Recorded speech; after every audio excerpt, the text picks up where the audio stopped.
assalaamu calaykum magacaygu waa maxamed dacar kusoo dhowaada mawduuca maanta waxaan idiin soo gudbinaynaa taallooyinka ugu dheer qaaradda afrika waxaan soo arooriyey ilaa 6 taallo ee ugu dheer qaaradda afrika 6dan taallo tan ugu dheer ayaa ku dhow 50 mitir halka tan ugu gaabanna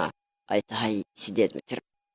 waddan kasta waxa uu taallooyin u sameeyaa halgamayaashii soo maray ama qof agtooda si weyn qaaliga ah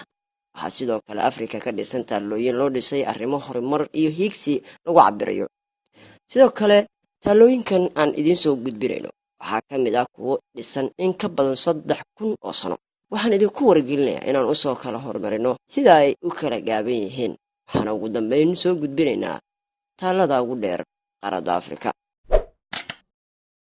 aan soo qabto taallada kaalinta 6aad ku jirta waa taallada loo dhisay Nelson Mandela koonfur afrika oo waddankaas halgamaa u ahaa waxa uu mar soo ahaa madaxweynaha dalka koonfur afrika kadib markii xukunka laga wareejiyey caddaanka degan koonfur afrika taaladan ayaa dherarkeedu yahay 29 fiid oo u dhigantaa 9 mitir waxaa la dhisay sanadkii 2003 waxayna ku dhex taallaa dhismaha midowda Pretoria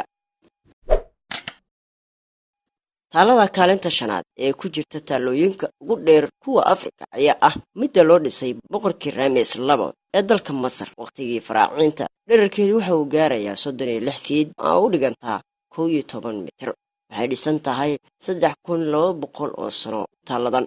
taaladan ayaa sanadkii 1820kii u jabtay 6 qaybood isku dayo dib loogu dhisi lahaa ayaa noqday kuwo aan guulaysan sanadkii 1955 hadda waxay taallaa magaalada Giza ee dalka Masar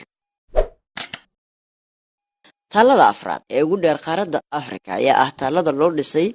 boqoradda Morena waxayna ka soo jeedaa qabiilka Yoruba taaladan ayaa ah taallada koowaad ee ugu dheer dalka Nigeria waxaana laga dhisay sanadkii 2016 magaalada Oba Ogunwusi dherarka taaladan ayaa gaaraysa 42 fiid oo u dhiganta 13 mitir dadka reer Nigeria ayaa boqoradan horey ugu sameeyey maamuus weyn iyagoo ka qoray buugaag uguna magac daray goobo waxbarasho oo dalkaasi ka jira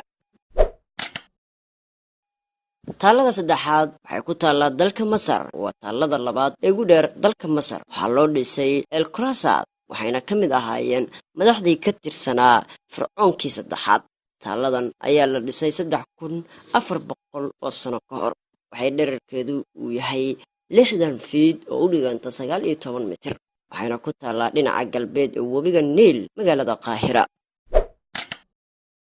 taallada 2 waa mid mucjiso gaar ah wadata waxay ku taallaa dalka Masar waa taallada koowaad ee ugu dheer ee ka dhisan dalkaas waxaana loo yaqaan Sphinx waxay ku taallaa magaalada Giza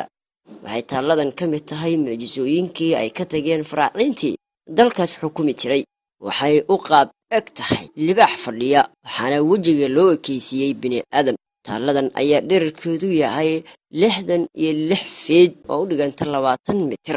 wejiga taalladan ayaa taariikhyahanadu sheegaan in ay matalayso fircoonkii lagu magacaabi jiray Khafre balse sirta taalladan waa mid weli duugan taallada ugu dheer afrika kaalinta koowaadna ku jirta waxayna ku taallaa dalka Senegal magaalada caasimadda ah ee Dakar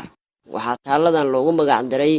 dib u kabashada qaaradda afrika taalladan ayaa la dhisayey 4 sano waxaana xarigga laga jaray 2010kii dherarkeeda ayaa gaaraya 161 fiid oo u dhiganta 49 mitir taalladan waxaa hindisay madaxweynaha dalka Senegal